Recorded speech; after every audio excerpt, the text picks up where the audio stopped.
If you want to learn how you can live better with PMDD, this podcast was created for you. This is Mindfulness for PMDD with Diane. I'm Diane, and I'm a registered dietitian and lactation consultant. I'm also a mom, a PMDD warrior, and a trauma-informed mindfulness teacher.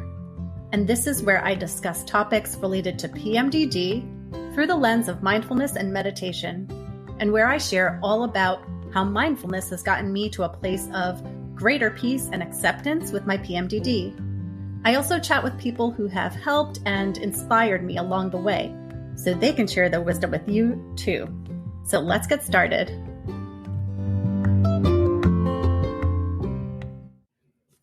This podcast is not a substitute for psychological therapy or medical advice. Please take care when listening to this podcast, as some may find certain words or subjects triggering or difficult to hear.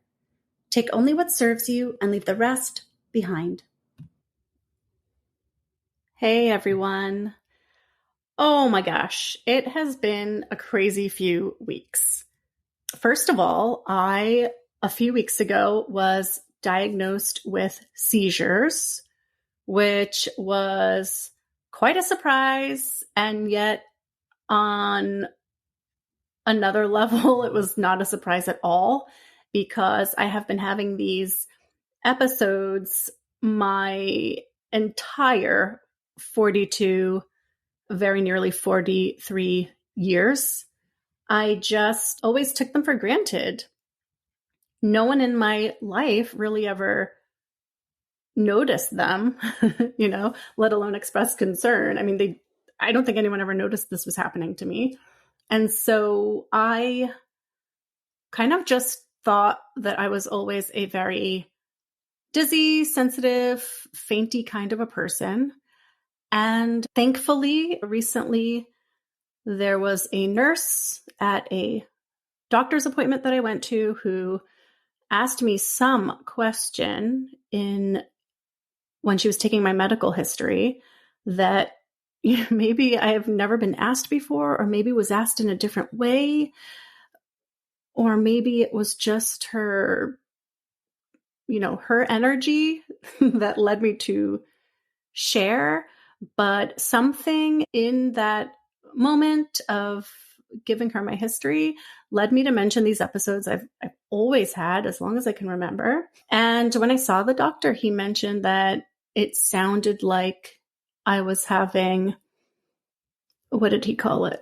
There's a name for it that used to be in use and is no longer used. Basically, it's like partial seizures or absence seizures. And so I ended up, seeing a neurologist, getting an EEG, and it was confirmed that it was seizures. So that was wild. And I've been on anti-seizure medication now. And then also in the last couple of weeks, my son ended up with strep. So he was home with me for a few days, home from school. And I was feeling a little bit unwell myself. And my son also recently had a couple of strange episodes. And so also we've recently been, just in the last couple of weeks, going through evaluations for him, trying to suss out whether it's fainting or seizures. And then on top of all that, as I thought we were finally coming out of all that craziness, the last handful of days, I've been having some pretty intense symptoms. But the weird thing is, these started on day 4. I'm always feeling really good by day 4. Day 4, I look forward to day 4. Day 4, I'm feeling like myself again. But on day 4, I had really crazy mood swings. I was feeling irritable and angry, and then just really, I don't know if it was depressed or just really frustrated, hopeless, so bad. And then yesterday there was also some dizziness recently. And then yesterday I had a headache that got so bad and nothing was helping all day. So no amount of like Advil and water and rest and everything, eating something, nothing was helping. And by nighttime, it felt like I was on the precipice of a migraine. Like, I have a history of migraines, and when I get a migraine, I start to feel really dizzy, nauseous. I start to feel like I can't see very clearly. You know, my vision starts to fade, and I start to feel kind of like I have like a racing heart. I start to feel panicky, and all of that was like starting to set in. And so I just called it a day. By 8:30 p.m., climbed into bed. I was like, I have to make this go away, because sometimes the only way I can make my migraines go away is just by sleeping it off. Well, the entire night I was being woken up by head pain, and woke up again this morning with terrible head pain. Got my son off to school. I had some volunteering I was doing in his library at school this morning, so got all my morning tasks done. And before lunchtime, I was feeling so incredibly dizzy and nauseous and had so much horrible pressure in my head. And I just had this feeling like I didn't even know if I could make it back home. That's how badly I was feeling. And when I got back home, it felt like that urgency to get into bed and try to rest it off, because I felt like I just felt so dizzy and so nauseous. It felt like, oh my God, I've got to like park myself somewhere. But again, I took some Advil and drank more water and ate a little something, because any of those things might help, or just the combination of them, and got into bed. And only now, 2 p.m. on day 7, am I starting to feel okay. And so it occurred to me only just today, when I was feeling at the worst of all these weird symptoms since day 4, only just today did it occur to me that maybe these are side effects of my anti-seizure meds. My neurologist did say that in her experience with her patients, they really don't report many side effects at all. Maybe just a little bit of dizziness, if anything. But some half-assed internet research told me that it might be possible that I might be experiencing side effects of my drugs. So I will mention that to my neuro, but all of which is to say that it's been a crazy few weeks. And also, you know, it always boggles my mind when I'm coming out of the luteal phase, I'm expecting to feel better, and then I don't. And I'm always trying to suss out exactly what's going on. And it's like, of course, there are other things in life that can make you feel poorly, either psychologically or physically or cognitively. But because of PMDD, and because the luteal phase always comes back around, right? And because that's usually the source of my not feeling well, it's always like this shock to me when I'm feeling unwell and it's not the luteal phase. So anyhow, that's where I'm at today. Day 7, finally feeling good after a crazy few weeks. And yeah, let's get into it, because today I want to talk about the missing piece in your self-management puzzle. But first, one more thing before I get to that, because I am super excited because my program, Live Better with Mindfulness for PMDD, is scheduled to launch early in the new year. And I'm going to be sharing a little bit about that at the end of this episode. Also, this episode comes with a meditation that will be live next week. So normally I post a new episode every 2 weeks, but because I want you to be able to apply today's learnings sooner rather than later, I'm posting the meditation for you next week. So you can look out for that. All right, here we go. So you've probably heard the saying that you've survived 100% of your worst days, right? And while that's true, it doesn't always feel super helpful, at least not to me. I think the point is that bad things happen, and even though they suck, so far you've always found yourself on the other side. I just think that for me, and anyone with PMDD can probably relate, I know that the challenges of PMDD will keep happening from month to month, likely with varying levels of intensity, but potentially for 2 whole weeks at a time.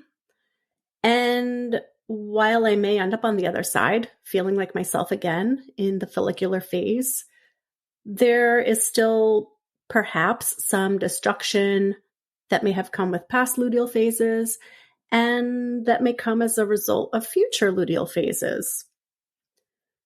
But the other day, I heard a reminder that affirmed for me the reason I practice mindfulness. And that is that while challenging times will keep coming, our goal is to better manage those moments. And that's what mindfulness is about. It isn't about never again having a big feeling or a negative thought. Rather, it's about responding a little bit differently to these thoughts and feelings. Specifically, it's about responding in a kind, open-hearted, curious, and judgment-free sort of way. So, to put it another way, in the words of Shamash Aladina, the aim of mindfulness is not to feel better, but to get better at feeling. And if we do feel better as a result of mindfulness, it's a really nice, really welcome added bonus. Now, frankly, I think that we do often feel better, and I know that I do, as we start to incorporate mindfulness into our lives, especially when we do it within the framework of acceptance and commitment training, because of the spaciousness and new possibilities that it opens up in our lives. But the aim of the practice is to get better at feeling. Because we can't just make our PMDD disappear. Maybe someday, but not today. And we can't make our brains stop presenting us with warnings or flagging threats or coming up with all sorts of things to worry about or beat ourselves up over. That's just not how the human mind works, PMDD or no PMDD. In fact, negative thoughts and feelings may just become stronger and more intense the more we try to fight them or avoid and distract ourselves from them. But what we do have control over is how we respond when faced with these stressors and challenges. And I think that is just so perfect for the PMDD experience. Because even as we do so much to address our symptoms, and I know that you are doing a ton, there will still be times where we perhaps might have a really tough luteal phase. Maybe life throws a few extra stressors your way one month or for several months in a row, and that exacerbates your symptoms. This is where I really feel the magic of mindfulness. And this is why mindfulness is the anchor of my PMDD management. Because even when I'm doing all the things, quote unquote, right, the SSRI, the diet and the exercise and the sleep and the walking, the cycle syncing, the symptom tracking, the knitting and mindful coloring, and just really being deliberate about my use of my time and my energy, et cetera, et cetera, et cetera, right? Even when I'm doing all those things, I might still have a month marked by irritability or sadness or anxiety or rage or overwhelm. And in those instances, I still can turn towards my mindfulness tools to help me get through specific moments. And I can turn to the renewed outlook that I've experienced as a result of mindfulness to help me live better with my PMDD. So when I was doing all the things, I was finding varying degrees of PMDD relief, but I still experienced a feeling of instability and burnout from riding an emotional roller coaster each month. And in addition, I was feeling resentful, disappointed, and kind of hopeless about those feelings of instability and burnout, right? So it was like all those things were helping me to some extent, but I still felt this feeling of like, oh, I don't know if I could do this every month, or like, this is insane. This is really quite an emotional ride for a person to have to go on over and over and over. But when I dove deep into mindfulness, including acceptance and commitment training, and decided one day I need a mindset shift, and soon after decided I'm going to lean into acceptance, I quickly discovered a release of tension, a release of pressure, and a release of all these feelings of inadequacy and resentment and all the rest. I stopped adding more things to my list of things I need to do every day to minimize my symptoms and maximize my health, because I was doing plenty already and I needed time to actually do life, right? I didn't need to keep adding more tasks to my self-management list. And instead, I committed myself to the brain training I had started to help myself have a better response to and better relationship with the problematic and really negative thoughts and feelings caused by PMDD. And holy cow, I almost immediately experienced a sense of spaciousness and openness and a sense of possibility for myself and my life, where previously I didn't see the light at the end of the tunnel and I didn't see the possibility there for me. I felt like I could breathe again. I felt like I could enjoy life again. And I began to feel like myself again. I think because I freed up so much time and energy that I had been spending trying to fight my feelings and my symptoms. And I could now put that energy into working with my PMDD experience. So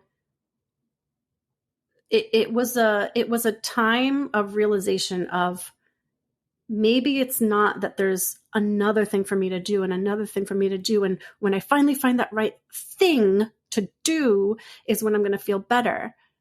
Maybe it's not another thing to do. Maybe it's a different way to think. Maybe it's a mindset shift that I need.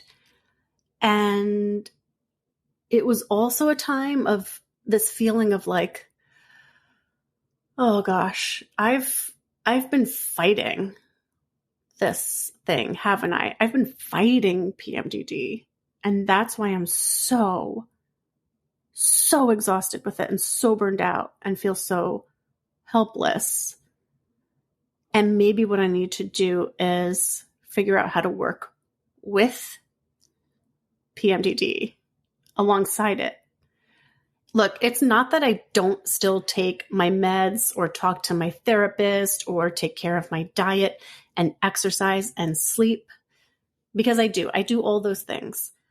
But mindfulness and ACT have filled in the gap left behind by those things.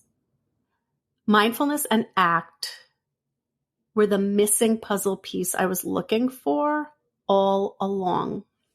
So yeah, the luteal phase will keep coming along and challenging moments will keep coming along, PMDD or not, because we're human and that's life. But what if we looked at each of those moments as a chance for us to practice being kinder and gentler to ourselves? For a start, might we possibly find some easing of symptoms over time? Might we manage big feelings or negative thoughts with just a bit more ease the next time? So that rather than get hooked by negative thoughts and being dragged down a deep, dark hole with them, maybe we can acknowledge their presence and how they make us feel, and then let them move on so that we don't end up in self-loathing and despair. And no, we're not perfect. So we're not always going to get through each and every moment with kindness. It is real to feel, as my mindfulness instructor, Nikki, used to say. It's real to feel. And I'm going to be real with you, okay?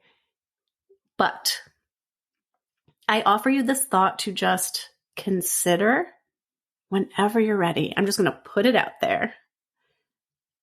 What if we made the intention that each challenge is a chance to practice being kind and gentle to ourselves, and that's what we're going to start to do? And then what if we held that intention in our hearts so that maybe not every time, but sometimes, and hopefully more and more often over time, that intention may resurface and present itself to us in a difficult moment. And because we've already set that intention, it's perhaps just the tiniest bit easier, even just 1% easier, to pause in the midst of one of those really challenging moments and ask, how can I be kinder to myself about this? How can I be more gentle with myself right now? So next week, I will answer that question with a little intention setting exercise that we can do to sort of kick off this idea of training our brains to start responding to difficult thoughts and feelings in a different way, a way that isn't an impulsive and unkind reaction to our experiences.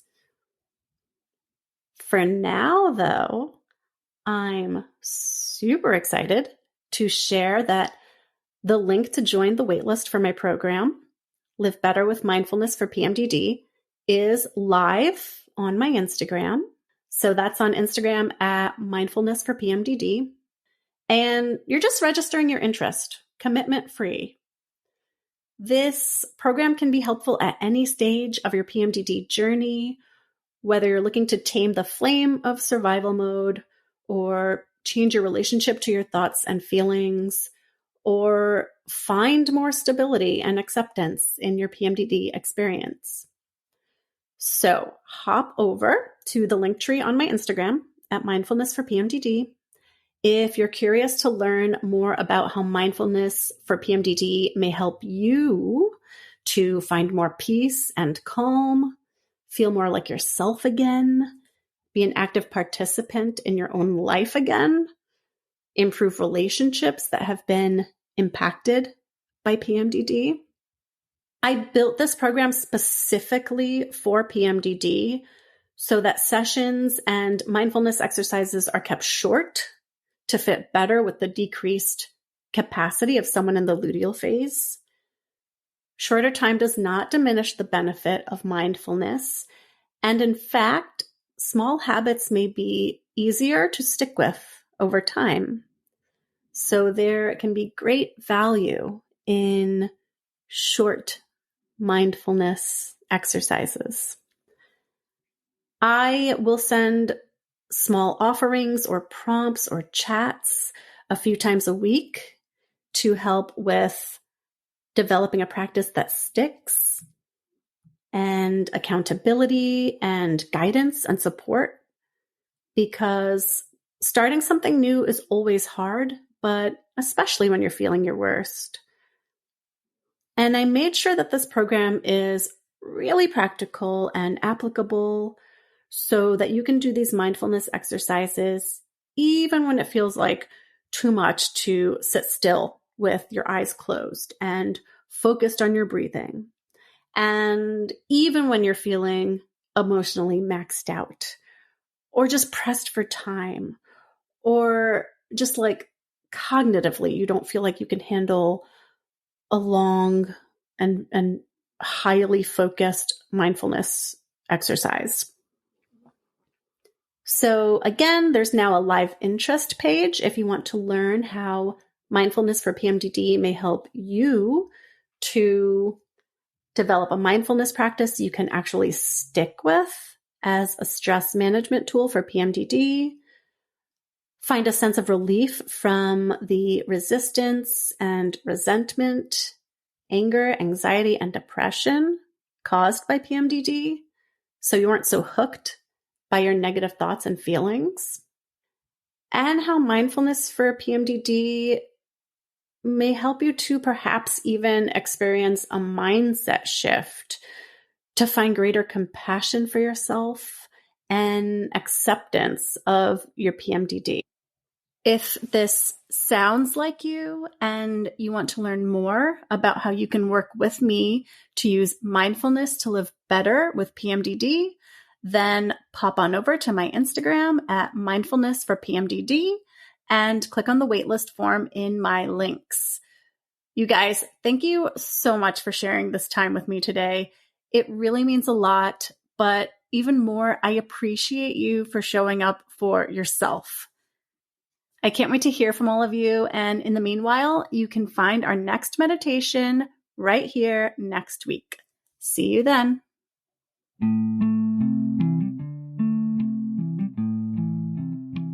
Thank you so much for listening. If you liked the show, please subscribe wherever you get your podcasts. For links to everything mentioned in this episode, you can check out the show notes.